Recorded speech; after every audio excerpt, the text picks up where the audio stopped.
ఇక చేవెళ్ళల పాపం జ్ఞానేశ్వర్ ముదిరాజును పెట్టిండు. ఆయన మంచోడే, కానీ ఏం లాభం? కేసీఆర్ అభ్యర్థిగా జ్ఞానేశ్వరుని పెట్టిండు, వెనకంగా విశ్వేశ్వరరెడ్డికి సైగ చేస్తున్నాడు, ఇక్కడికి కోరి అని.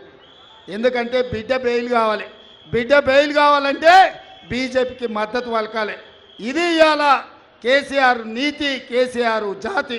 ఇక భారతీయ జనతా పార్టీ గురించి నేను ఎక్కువ చెప్పకపోయినా 4 అంశాలు గుర్తు చేయదలుచుకున్నా. బీజేపీ ఆనాడు నరేంద్ర మోడీ గారు గుజరాత్ ముఖ్యమంత్రిగా బయలుదేరి ప్రధానమంత్రి అభ్యర్థిగా ప్రతి సంవత్సరం 2 కోట్ల ఉద్యోగాలు ఇస్తా అన్నాడు. 10 ఏళ్ళు పూర్తయింది నరేంద్ర మోడీ ప్రధానమంత్రి అయి. 20 కోట్ల ఉద్యోగాలు ఈనాటికి ఇచ్చి ఉండాలి. కానీ పార్లమెంటులో నేను అడిగిన ప్రశ్నకే 7,21,681 ఉద్యోగాలు ఇచ్చిన అన్నాడు. చెప్పింది 20 కోట్లు, ఇచ్చింది 7 లక్షల చిల్లర. ఇదే కాదు, రైతుల ఆదాయాన్ని 2 చేస్తా అన్నాడు 2022 లోపల. రైతుల ఆదాయం పెంచుతా అన్న నరేంద్ర మోడీ రైతు వ్యతిరేక నల్ల చట్టాలు తీసుకొచ్చి ఈ దేశంలో రైతుల బతుకులను అదానీ, అంబానీ, అమెజాన్లకు తాకట్టు పెట్టి రైతులను శాశ్వతంగా బానిసలను చేయాలని చూసిండు. అందుకే హర్యానా, పంజాబ్, రాజస్థాన్, మధ్యప్రదేశ్, బీహార్ నుంచి రైతులు లక్షలాది మంది ఢిల్లీకి వచ్చి 16 నెలలు నరేంద్ర మోడీ మీద యుద్ధం చేసిండ్రు. నరేంద్ర మోడీ మెడలు వంచి రైతు వ్యతిరేక నల్ల చట్టాలు నరేంద్ర మోడీ ఉపసంహరించుకొని ఈ దేశంలో రైతులకు క్షమాపణ చెప్పిండు నరేంద్ర మోడీ గారు.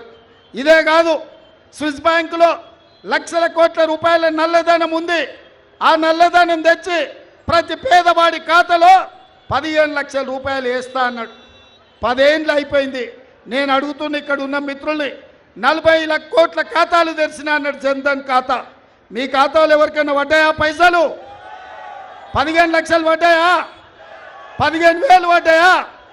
1500 పడ్డాయా? 15 పైసలన్నా పడ్డాయా? 10 ఏళ్ళైనా 15 పైసలు కూడా మన ఖాతాలలో వేయలే. ఇవాళ నరేంద్ర మోడీ గారు ఎట్లా మన ఓట్లు అడుగుతారని నేను అడుగుతున్నా. ఇదే కాదు, ఆనాడు కాంగ్రెస్ పార్టీ తెలంగాణ రాష్ట్ర అభివృద్ధి కోసం బయ్యారంలో ఉక్కు కర్మాగారం ఇచ్చింది. కానీ ఆ ఉక్కు కర్మాగారాన్ని నరేంద్ర మోడీ అడ్డుకున్నాడు. కాజిపేటలో రైల్వే కోచ్ ఫ్యాక్టరీ ఇచ్చింది. నరేంద్ర మోడీ దాన్ని ముందుకు ఓనియలేదు, దాన్ని అడ్డుకొని లాతూర్కు తీసుకుపోయాడు. ఐటీఐఆర్ కారిడార్, ముఖ్యంగా రంగారెడ్డి జిల్లాలో ఐటీ సెక్టర్లో పెట్టుబడులు తెచ్చి లక్షలాది ఉద్యోగాలు ఇచ్చి కోట్ల రూపాయల పెట్టుబడులు రప్పించడానికి ఆనాడు కాంగ్రెస్ ఐటీఐఆర్ కారిడార్ ఇచ్చింది. దాన్ని కూడా రద్దు చేసిండు. IIIT ఇయ్యలే, IIM ఇయ్యలే. మనకు గిరిజన యూనివర్సిటీ ఇస్తే మొన్నటి వరకు అతిగతి లేదు. కాంగ్రెస్ ఇచ్చిన వాటిని రద్దు చేసిండు. నరేంద్ర మోడీ చెప్పిన మాటలు నమ్మించి మోసం చేసిండు. బీజేపీ వాళ్ళు నమో అంటున్నారు. నమో అంటే ఏంటంటే నమ్మించి మోసం చేయడం. ఇవాళ నమో అంటే నమ్మించి మోసం చేసిండు నరేంద్ర మోడీ. అందుకే ఇవాళ తెలంగాణ ప్రజలారా ఆలోచన చేయండి. నరేంద్ర మోడీ ఒక మాట చెప్తున్నాడు. ఇవాళ సిద్దిపేటలో అమిత్ షా మాట్లాడిండు. నిన్న నరేంద్ర మోడీ మధ్యప్రదేశ్లో మాట్లాడిండు, రిజర్వేషన్లు రద్దు చేస్తామని. ఎందుకు బీజేపీ వాళ్ళు 400 సీట్లు కావాలంటున్నారు?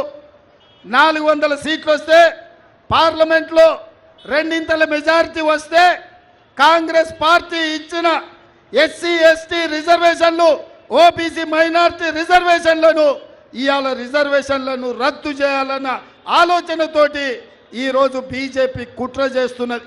అందుకే ఈరోజు ఎక్కడ చూసినా నరేంద్ర మోడీ కాంగ్రెస్ పార్టీ బీసీ జనాభా లెక్కలేస్తామని చెప్పింది.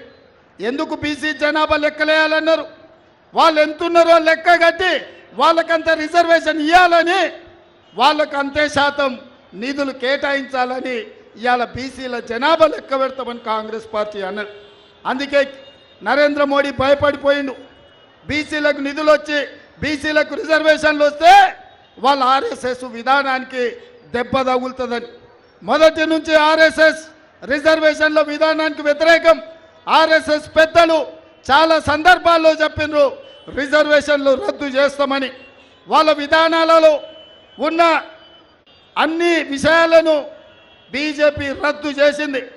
370 ఆర్టికల్ కావచ్చు, ట్రిపుల్ తలాక్ కావచ్చు, యూనిఫామ్ సివిల్ కోడ్ కావచ్చు, సిటిజన్ అమెండ్మెంట్ యాక్ట్ కావచ్చు, రైతు వ్యతిరేక నల్ల చట్టాలు కావచ్చు, జిఎస్టి బిల్లు కావచ్చు, నోట్ల రద్దు కావచ్చు, ఇవన్నీ బీజేపీ ఆర్ఎస్ఎస్ ఎజెండాలో ఉన్న విషయాలను అమలు చేసింది. ఇక మిగిలింది ఒకే ఒక్కటి, ఈ దేశంలో రిజర్వేషన్లు రద్దు చేయడం.